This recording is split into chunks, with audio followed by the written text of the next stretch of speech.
Seigneur, que ta grâce, seule ta grâce. Nous voulons instaurer un état de droit.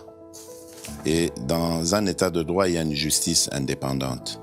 Ce n'est pas à l'individu Félix Tshisekedi de commencer à faire justice.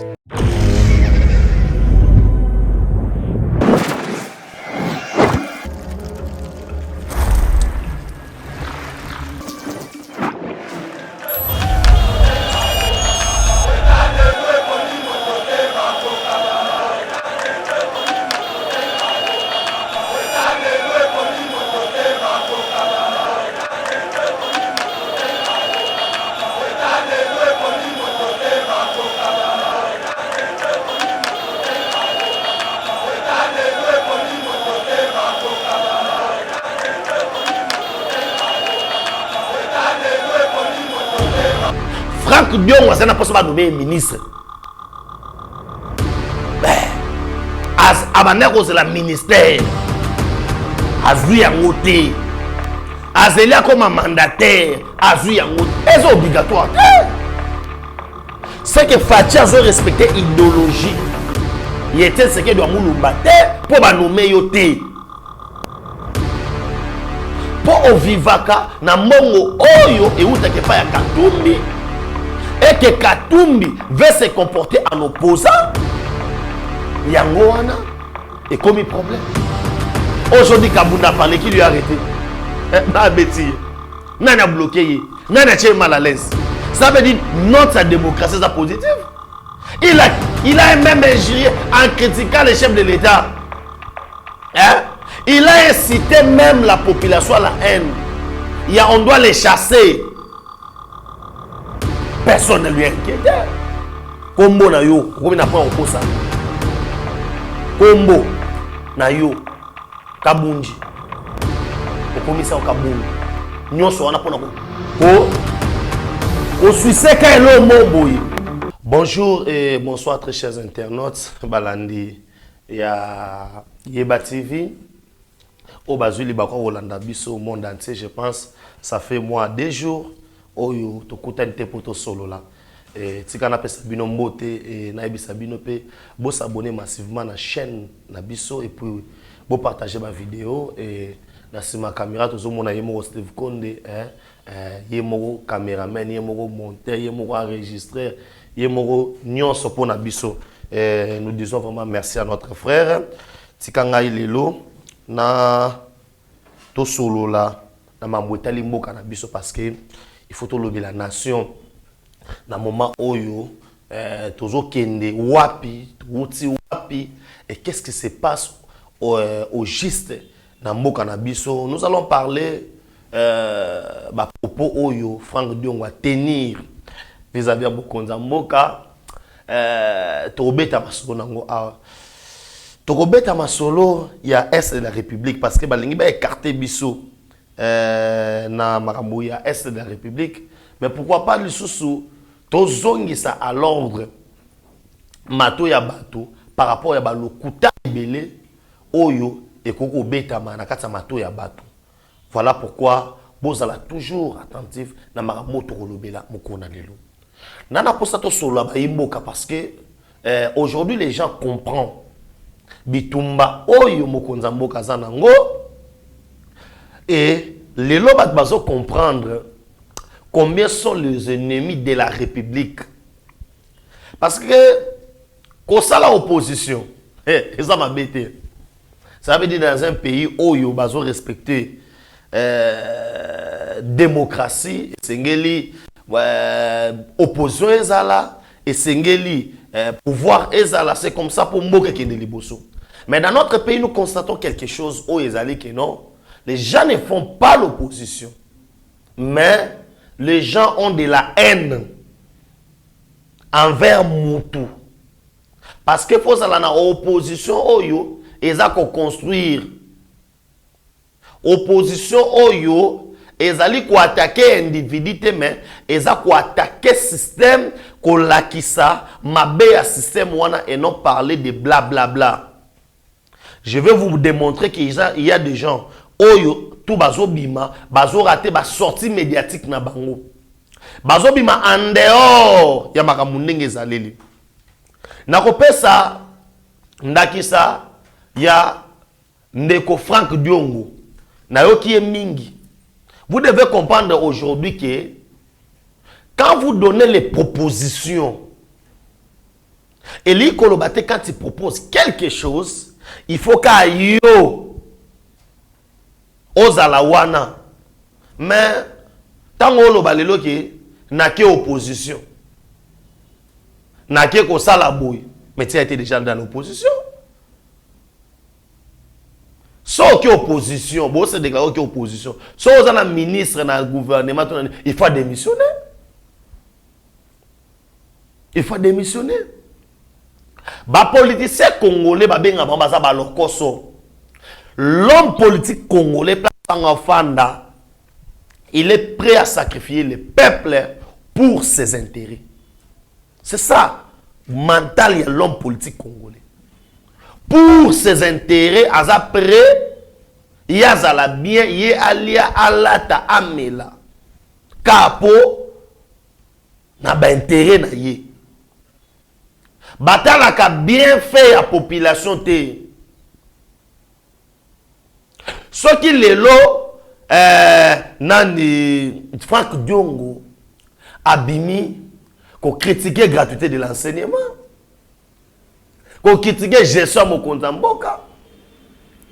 Mais quand nous parlons de gestion, il y a mon compte en boca. Il faut qu'on le barate que non, gestion n'est pas bé. Il faut passer secteur par secteur. Et pendant qu'on passe secteur par secteur, et c'est un banda.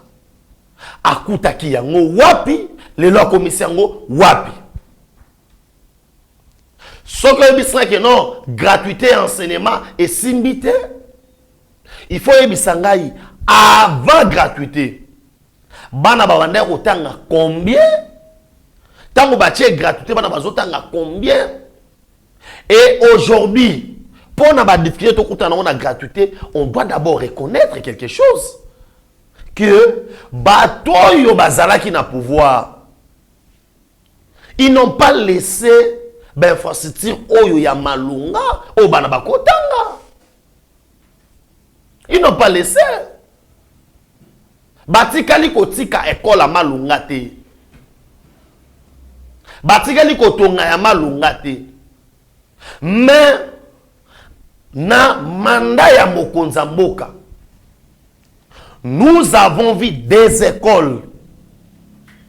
Nous avons vu des enseignants. Aujourd'hui, ils sont payés. Est-ce que M. Diongo, au coquille qu'on finit la gratuité de l'enseignement, qu'ils aient échec? Puis de 2 millions et quelques des enfants étudient gratuitement. Moutouana. Est-ce que tant que tu as dit gratuité, tu as dit gratuité et katani, faute à financement? Mais, Frank Diongo, tu dois retenir et Seigneur Loye Beloko Moko. Hein? Et Seigneur Loye Beloko Moko. Je vous avais dit, il y a un complot contre la République. C'est un complot.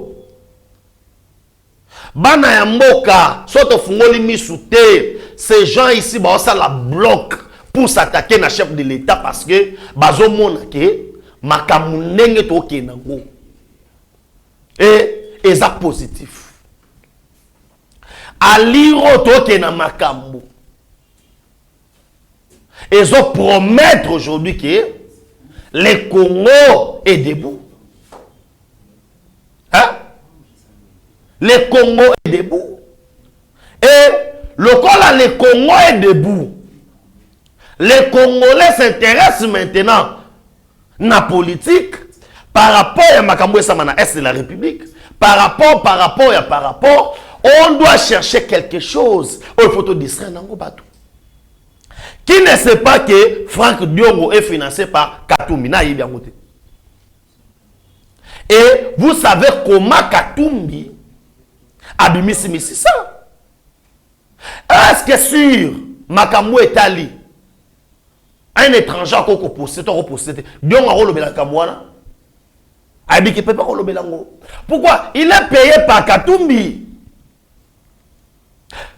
Jean-Marc Abound est appuyé par Katumbi. Et c'est Ngeli Koluka. Yo monite oya lobi lelo. Après 2 jours, ça y est Koloba. Même Maloba. Mais moi j'aimerais que tout ça va débat républicain. Parlons détail. Loba qui est au moni tango Fachi a qui pouvoir à qui par exemple bazo fout à moto 1000 francs. Les lots comment fout à moto 500 francs par exemple.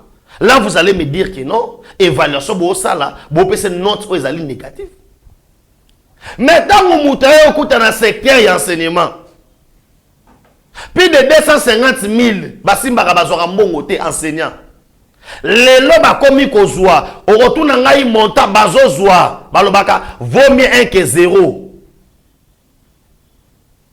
Est-ce que kozwa les lots gestion ya mbongo ne peste au comparé yango na tangu ya muyibi ya makia mwangu.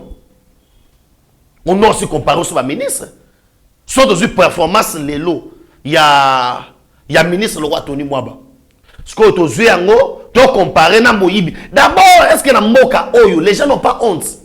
Tu fais na Moka Oyo d'éducation, vous êtes un député Franck Diongo et tout comme ça. Mais là, ils sont bons et pas ya mata tampon na makia mwangu. Projet 1000 écoles par an et kenda wapi. Or, si ces écoles étaient bâties réellement 1000 écoles par an, on n'allait pas trouver de difficultés. Hein? Aujourd'hui, avec tout ce que vous êtes en train de critiquer, Yanni, les gens parlaient à la gratuité de l'enseignement, en place enfant de saté. Mais il y a déjà, campagne au ministre à l'ensaki. Hein? Et ça, ceux qui 1000 écoles, ceux qui 1000 bancs, ceux qui, non, pas une école sans banc. Namona qui ministre Zaki na Kasai, namona qui ministre Zaki na Bandundu, bazo remettre ba banc. On a vu les Koulouna au Bandé Koboma, bah comment ça les loba ban et ces bancs là sont fournis dans ba école.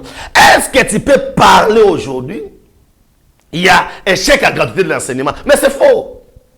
Il y a un autre monde ou bien tout monde. Est-ce que les Congolais voient côté de Okende? Nous avons des histoires où il y a Rwandais ba agresser biso. Mais l'homme politique congolais vient avec la distraction pour distraire les peuples congolais, afin que les peuples ne regardent pas les Kambouya Est de la République. Tala, si tu fais un misu. Moi, je pensais que Franck Diongo allait plaider pour ne pas réduire le train de vie à l'institution. Il y a les laka qui ont fait son opposition. Tu sais qu'il dit, Azako respecter la constitution parce que Mongo Oyoyo. Mais il y a vos frères qui sont là-bas à l'Assemblée nationale qui doivent débattre ces histoires-là. Est-ce que c'est les chefs de l'État qui bloquent votre argent? C'est les chefs de l'État? Non. Bandeko, tous à la logique à Makamunde, tout tamboussang. Tout même Makamboute, Oyeza yangote parce que tous à la posa ya positionnement politique. Ngape na fandi pe na bouye. Na bandi kotala ba idéologie. Il y a UDPS comme état parti politique et que Bokonza Mboka lelo na pouvoir na loba que notre est négatif. C'est faux. Hein? Parce que nous donnons l'Union pour la démocratie et le progrès social. Et ce moni action surtout ya gouvernement. Et ça d'abord instaurer un véritable état de droit en respectant les libertés d'expression des autres. Aujourd'hui, Kabunda a parlé, qui lui a arrêté? N'a bêtise. N'a bloqué. N'a mal à l'aise. Ça veut dire notre démocratie est positive. Il a même injurié en critiquant les chefs de l'État. Hein? Il a incité même la population à la haine. On doit les chasser. Personne ne lui a inquiété. Hein? Est-ce qu'aujourd'hui on peut parler aussi? Parce que quand on doit évaluer quelqu'un, on évalue par rapport à Bato Baleka. Quand vous critiquez du leadership, le type zéro, non, il a été président de l'Union africaine. Ce qui a été incompétent, ce qui a quitté. Alors, toutes ces victoires diplomatiques, comme à niveau, il y a président Union africaine, président CAC et tout consort. Et ça pourquoi? Hein? Cela veut dire batbana problème les ali bino ba Frank Diongo, les ali ba Kabund. Vous avez ce problème là, c'est de la haine. Incompétence. D'abord, Jama Kabunda Kabund, il faut pas kangaye pour usage de faux. Oui, ngana zo na temps ya kuluba makambo te, Benjamin Dente, ngana zo ki na temps te. Deux jours mon manazaki na mamoboye et permettez ngana na médiate. Le ngana 8 ans. Frank Diongo azana poso ba nommer ministre. As abaneko c'est la ministère. Azui yangote. Azelia comme un mandataire, azui yangote. C'est obligatoire. C'est que Fatia a respecté l'idéologie. Il était ce qui doit moulumba pour nommer yote. Pour au vivaka na mongo oyo et outa ke pa ya Katumbi et que Katumbi veut se comporter en opposant yango wana et comme problème. Mais non, nous devons changer la manière namboka na biso. On doit critiquer un système et en démontrant que dans les ala qui boye, dans la commission au boye. Il y a eu des médecins de l'autre côté. Il y a eu bakouti mokoyo, moko ça. On nous a laissé en termes de réserve d'échange 800 millions de dollars. 800 millions. Un pays où il y a 80 millions, 100 millions d'habitants. Prenez maintenant les 800 millions, tout divisant en termes de moutoumon, comme ça fait combien? Aujourd'hui, c'est un exploit. Il y a que triplé budget. Kabila a sur le budget 3 milliards. Aujourd'hui, nous avons à 10 ou bien 11 milliards de dollars. Ce qu'on y a bisangaï, notre ya mutuana, est négatif. Est négatif, parce qu'on doit évaluer mutu par rapport à Sali. Na oyo akutaki. Or, le plus grand problème maintenant, c'est quoi? Ezali libulu oyo mutuana eko kuta. Et les cas de moulaï. Kabila laissé ce pays, bino badiongo boyebi yango, yo kabundo yebi yango. Atiki mboka oyo libulu na ba point nyonso. Et il y avait des délégués. Il y a Batu. Katumbi a délégué des gens na kata gouvernement. Asombi Batu au sein de l'IDPS. Exemple Jean-Marc Kabunda. Oyo lelo pion. Parce que si on comprend le langage naïe et malheureusement contradiction. On a suivi le secrétaire général de l'IDPS Lobby. Comment Botiki Kabund a comment qui commoné ba poste. Là, c'est très grave. Hein? C'est très grave. Kabund Batiki na IDPS comme un électron libre. Il pouvait décider Nyoso ya lingi. Mais ce monsieur a fabriqué même les documents. Oyo, pour bien le usage des fonds. Kabund, atikala vous a licencié. Kabund, atikala vous a licencié. Oh bien, Moro, te mambouelandara. Niveau d'études à Moussoué Zara, qui est, mais on a pris des décisions pour comprendre. Il y a on comprendre qu'il y a un norme politique, il y a un diplômé. Un diplômé d'État. Ah, ben, rien, Moussoué Samina Mboko a passé. Un diplômé d'État. Hein? À se retrouver premier vice-président de l'Assemblée nationale.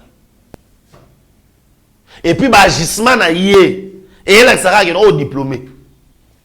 Parce que moutou a landi, auto bengi, scolarité n'est normale. À comité de l'université. Parce que dans l'université, tu comme on tant que ça me déjà biloko yo ebi que non, comme responsable dans le domaine boy. O ça la boy. Ba valeur moko ba kisamaka lisusu. Et nous voyons aujourd'hui la souffrance au toi nango.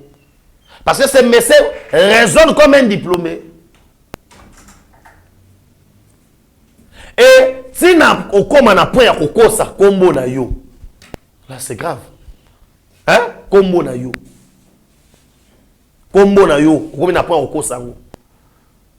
kombo na yo kabunji okomisa o kabund nyonso wana pona ko suiseka elo moboye omoni muto yo azana besoin ya ko détruire moninga aotika ba faille et ba faille lelo ta côté mimi biso obima opposant moko boye fabriqué na dernière minute mais ba collaborateur banani oyo baza ba stagiaires au sommet de l'État. Les stagiaires au sommet de l'État, qui les a proposés? Nani atindaki bango. On devait laisser quelqu'un à 10%. Non, finalement net aux aboyés, net singa Benjamin Penera aboyé. Bon, nazaki na posa facha nomenga na SNEL, le roi n'a eu poste à SNEL te na comme opposant. Opposant pour nanine parce que il fallait ba nommer en place boui. Mais c'est pas comme ça. Hein? Ce qui est idéologie est ce que doit nous maison respecter et pas affacher, c'est parce que bozo c'est là-bas poste bozo ya ngote. Mais nous avons des histoires à parler dans ces pays. Na mama otolobe la makambozo kana bunagana. Na mama o le Congolais ba telema comme un seul homme. Tobundisa le Rwandais oyo ba telemi lelo qui ne peuvent pas vivre sans nous. Congolais, tu continues na distraction. Oh, tu n'as Sabino, ezali distraction. Hein? Ezali distraction. Nyonso yo, ils ont symbolisé le romoko. Les étrangers ne veulent pas lâcher notre pays. C'est ça. Franck Dion Wazanani, envoyé nan, ya Moïse Katumbi. Kabunda Zanani, envoyé à Kabila na Katumbi. Oh, amataki na punda na ki. Mutu ya liboso, tant au pouvoir. C'est Kabund. Et Dion Walobi a pambate. Baoto kene matanga awa. Photo ezali. Yena Jida Iscariote. Hein? Yena Jida. Jida. On a bien Jida te. Kota uta na pepe RDN a bien Jida. Jida. Et aujourd'hui, vous voulez embrouiller les gens. Que nous ne cédons pas pour la moi je vois la République et na liroto ke na makambo tokoza la fragiliser te pour na ba individu qui ne pèse pas oyo électoral lelo. Quand vous êtes en train de parler que oh non vote électronique loi biloko belé boy ezali respecté te. Messieurs, Boyoka, na meki kotanga, Nathalie, élection, les élections les plus transparentes au monde. Élection, Congo. Parce qu'il faut pas publier les résultats bureau par bureau. Et après, on sait ça va élection, tout le temps, bouillé, tout le monde qui est dans la commune à Kinshasa. Na Barumbu, na Lemba, na Kimbantseke, na Nan, mutu a gagné mutu boy. Ça veut dire, si tu as un téléphone, tu as déjà mutu a président de la République. Et ceux qui ont vote électronique, mais ils sont un bisot. Ils sont un bisot lelo. Et au moins, on s'est écarté dans ma mouesse essentielle. Pour te ma mouesse à fertilité. Ceux qui, franchement, y a battu. Bah, on a que l'élection c'est la priorité. Mais accepter aussi, Batou Moussousou, qui peuvent aussi dire que non, tu l'élo, une élection, s'il n'y a pas l'identification. Et ça peut être droit à Bango. Nous sommes dans la démocratie. Comment aujourd'hui nous avons un sérieux problème. Vrai ou faux? Parce que nous avons un sérieux problème dans ces pays.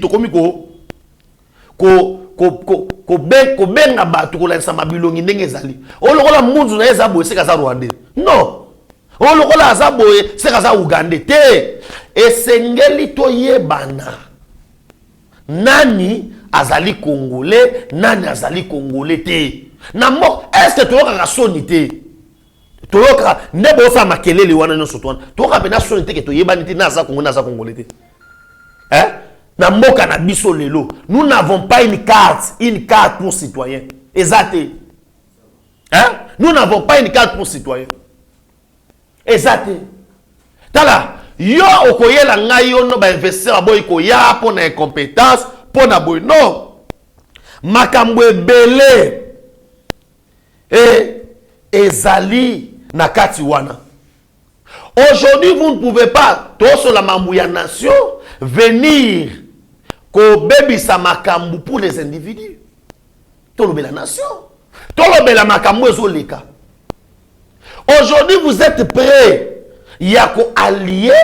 Il y a un moment dit Congo, histoire et rattrapaka biso kaka.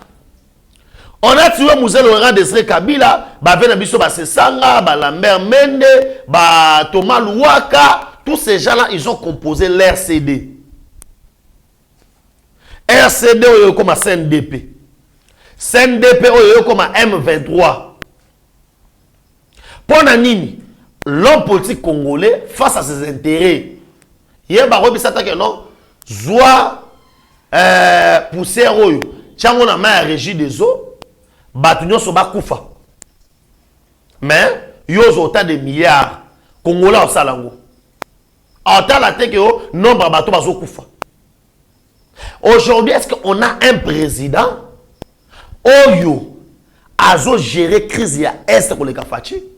Mais moi, j'aimerais que Babata critiquer l'état de siège. Dans la poste, un discours pour tenir à Kinshasa, aller aussi à Beni.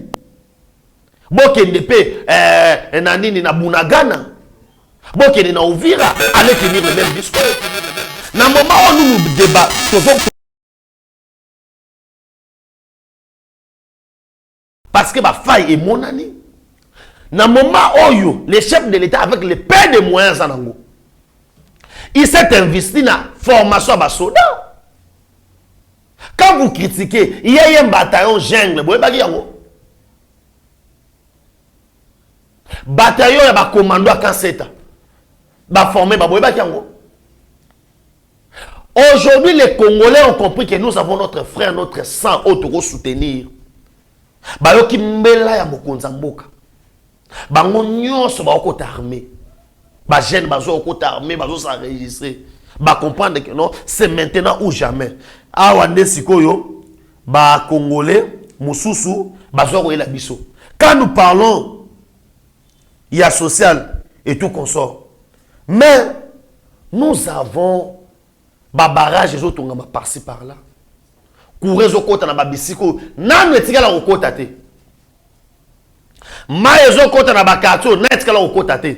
Makadam ezo kota na banzela oyo nanu etikala kokota te.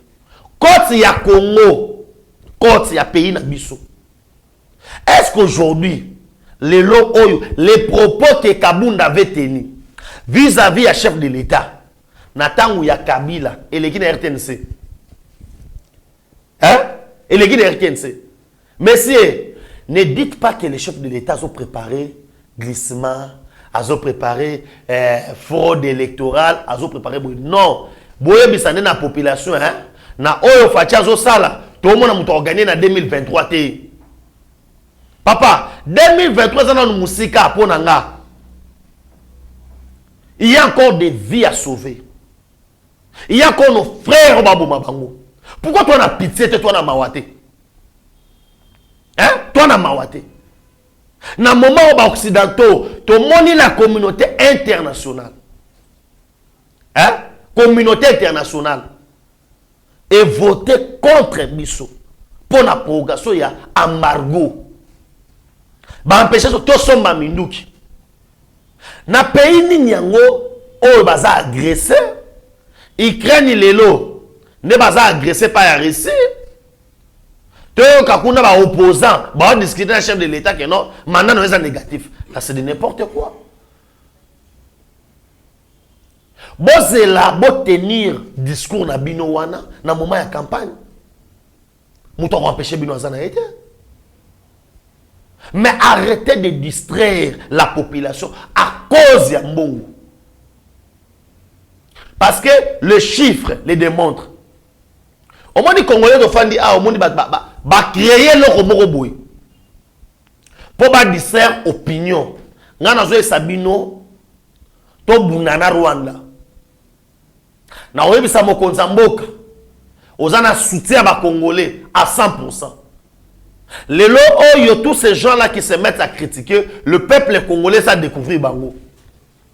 À découvrir que nous avons des politiciens oyo baluka ba poste. Parce que na mututa ngozo loba. Il faut botika bato. O ba oyo kayo. Ba pesa pe o to bengi. Lolenge na bango o ba yokeli mambolobi. Koyoka diongo koloba. Ngaye kamisi na ngai te. Koloka kabundu koloba. Et lesquels n'ont pas de parce que kabund tant à combat qui na niveau ya okene ko bisa mokonza mboka ba nomination armée aingaza na ba généraux na c'était pourquoi point d'interrogation na kende ko yebisa boy ko yokanga okende ko yebisa ye nini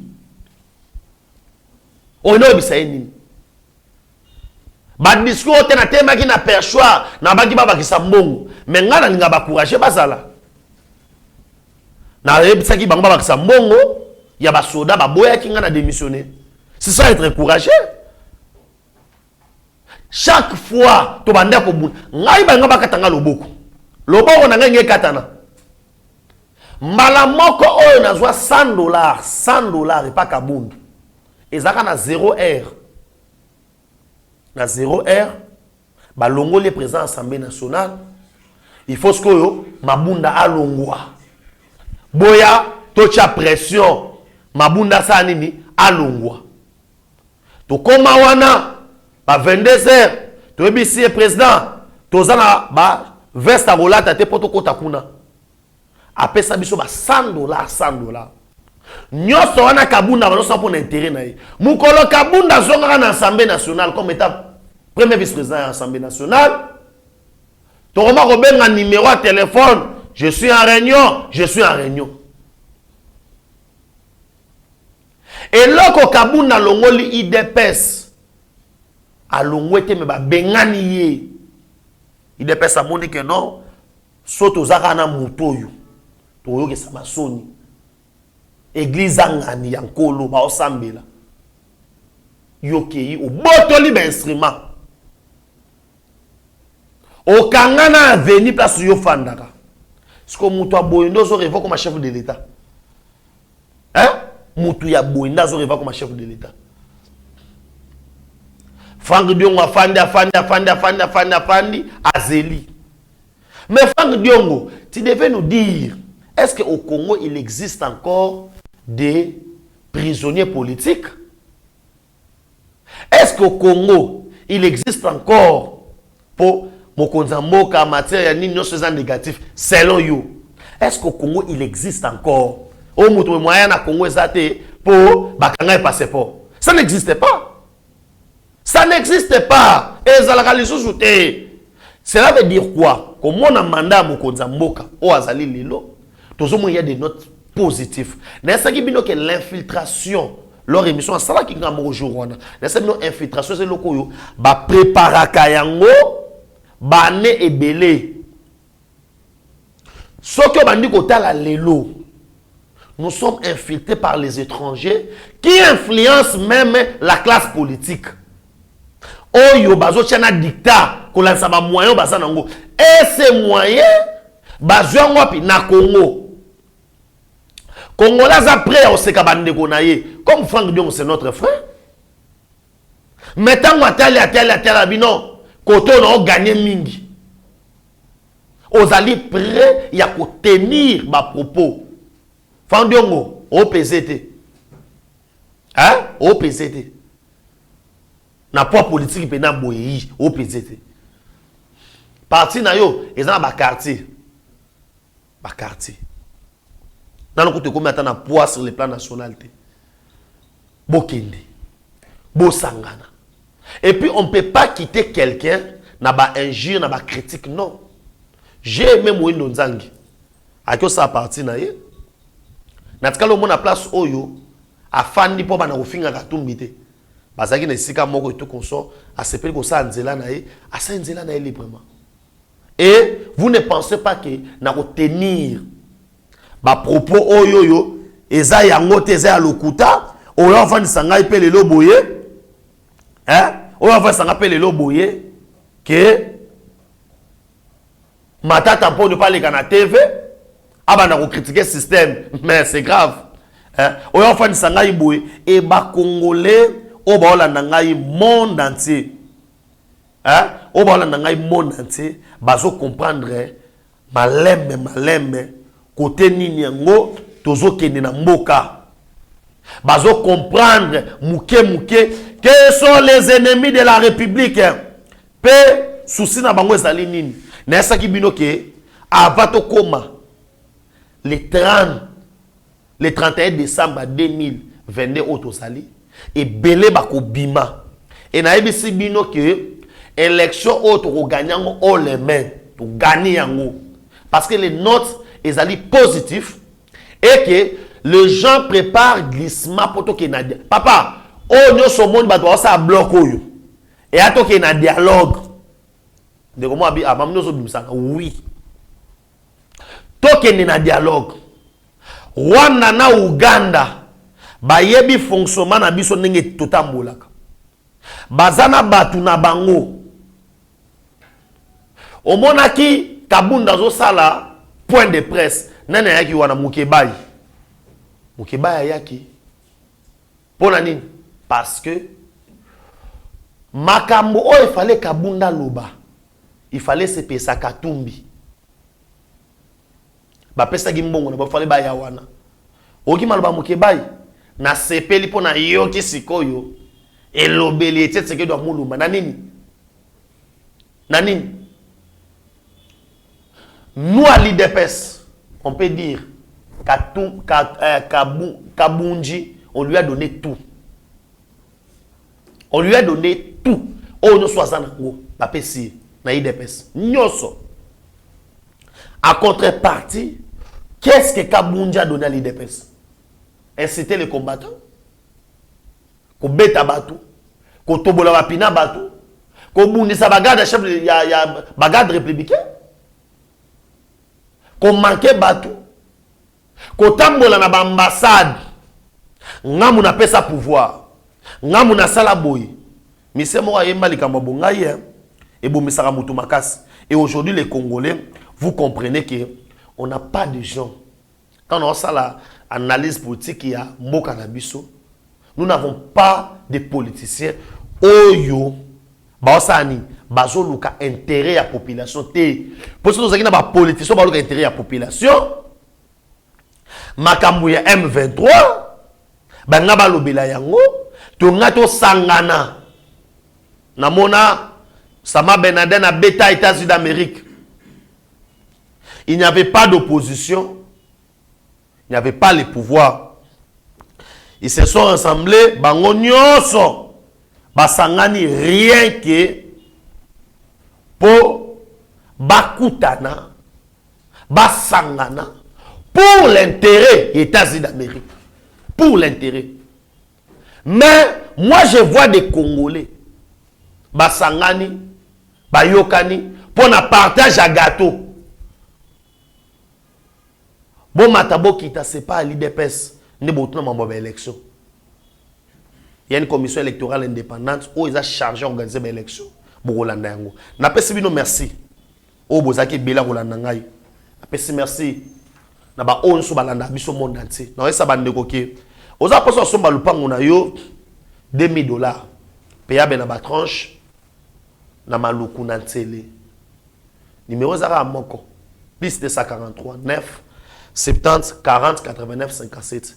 Plus de 143 9 70 40 89 57. Moté na déconabiso Zéphilomé, pourquoi pas Gisson le tête fou moi Italie, ya les moulamba direct à Maroc na Bossanité, maman Brigitte Kaja déjà tozelo maboko en fungwama na Bossanité ba o nyon surtout bazo soutenir biso de l'obé de près na Bossanité ba congolais nyon surtout oyo baza na Dubaï na pesi bino moté bisika bozali et ce que le soit zongité to kuta na biso. Mais pour l'année, banda qu'on a vu la fali, de qu'on a vu Steve Konde HD a assuré ma tous les loyers moko et coup de chapeau naïe.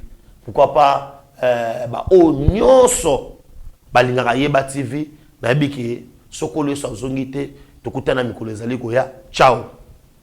Seigneur, que ta grâce, seule ta grâce, Nous voulons instaurer un état de droit. Et dans un état de droit, il y a une justice indépendante. Ce n'est pas à l'individu Félix Tshisekedi de commencer à faire justice.